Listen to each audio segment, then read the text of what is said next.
Today's lesson is going to be all about overlapping triangles. There's really no new theorems to learn today, it's just a new way of looking at your pictures. So it's trying to identify which triangles are overlapping so that you can do your proof and have congruent triangles. Let's take a look at the first picture. There's actually two sets of overlapping triangles here. There's these triangles at the bottom, which I sometimes refer to as mountain triangles because it almost looks like a mountain range when you draw over them. And the idea here is that they want you to redraw the triangles separately so that you can really see what letters are forming each of the triangles. So make sure you label the letters correctly. So we've got triangle EDC and triangle BDC at the bottom of our picture. And then at the top of our picture, we actually have two more overlapping triangles. We have this one, ABD, overlapping with its buddy triangle at the top, AEC.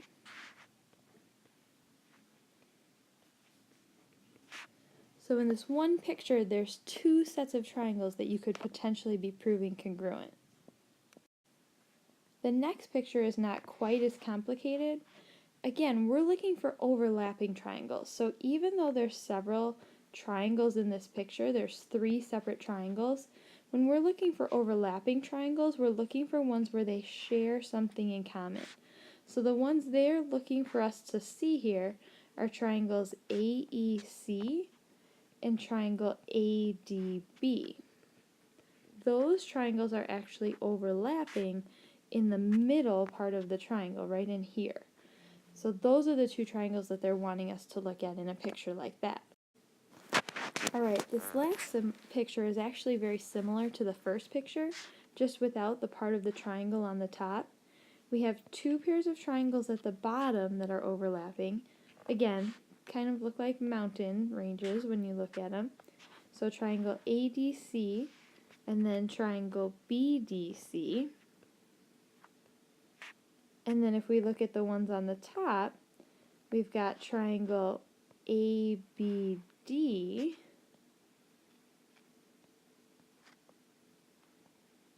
which overlaps with triangle ABC.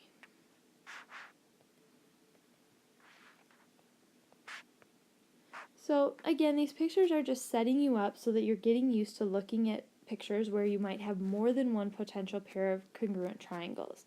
You're going to decide which ones are congruent based on the given information and what you can easily prove congruent.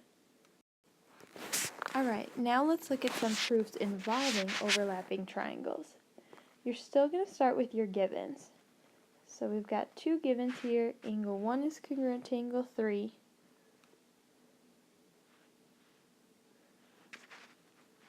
And angle 2 is congruent to angle 4. Most of the time you want to prove the easiest triangles congruent that you can. So I've got 1 congruent to 3, angle 2 congruent to angle 4. I'm thinking I'm going to be able to get the triangles at the bottom congruent. Before I say that though, it might be helpful to redraw your triangles off to the side. So I've got triangle BCD, and then over on the other side I've got triangle EDC. In both of those triangles I've got angle 4 congruent to angle 2, so I've got one pair of angles congruent.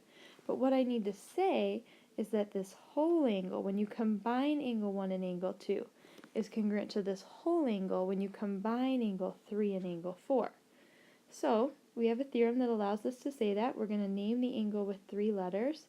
Angle BCD is congruent to angle EDC. If 2 congruent angles are added to 2 congruent angles, then the results are congruent.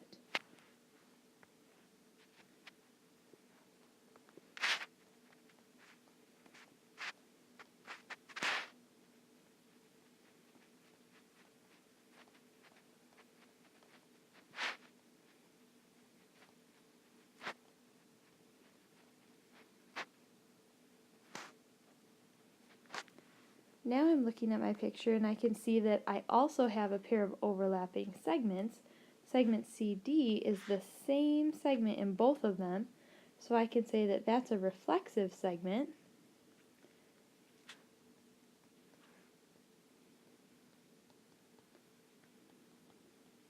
And now I'm able to prove my triangle's congruent. So I'm going to go ahead and say triangle BCD is congruent to triangle EDC by angle, side, angle. That was from big angles in step 3, reflexive in step 4, and angle 2 and angle 4 was step 2. And then, like we learned on Monday this week, the last step to prove those segments congruent is just a CPCTC. So segment BC is a part of my congruent triangles, congruent to segment ED, CPCTC. Alright, that's the first one. Problem number 2 has some more pairs of overlapping triangles. This time I'm given some right angles. I'm told that angle ADC is a right angle and angle BCD is a right angle.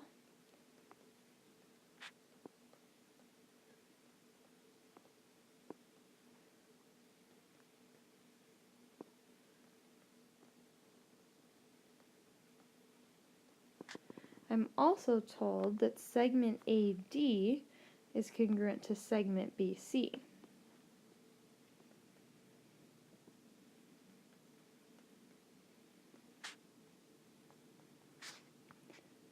Right away, I'm thinking I almost have these two triangles here, ADC and BCD, congruent.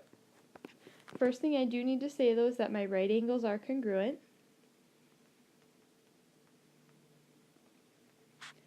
So if two angles are right angles, then they are congruent.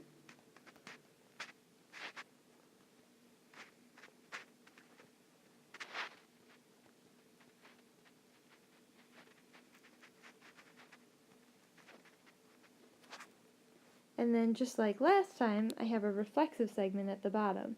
DC is shared by both of these triangles, ADC and BCD.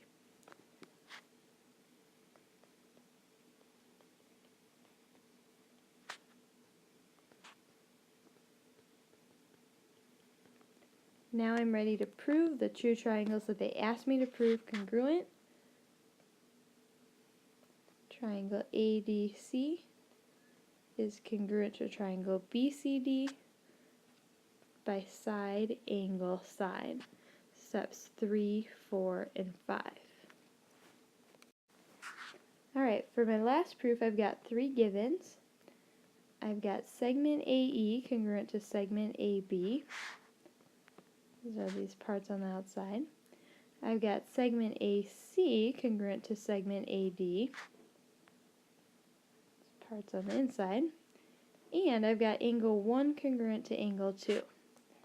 Now, right away, it's jumping out to me that I have 2 congruent triangles. They're not necessarily the overlapping triangles, but I have 2 congruent triangles. So I'm going to go ahead and state those congruent triangles. Triangle AED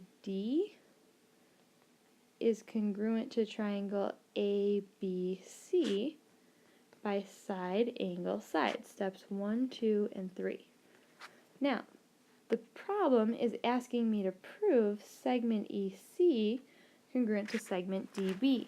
Those are not parts of my 2 overlapping congruent triangles. But segment ED and segment CB are parts of those congruent triangles. So I'm going to go ahead and say segment ED is congruent to segment CB from CPCTC. Again, those are parts of my congruent triangles. These are the 2 triangles that I proved congruent. Then, if I'm going to get EC congruent to DB, I can say that that's still the case because I'm adding the same part to 2 congruent parts. So segment EC is congruent to segment DB if the same segment is added to 2 congruent segments, then the results are congruent.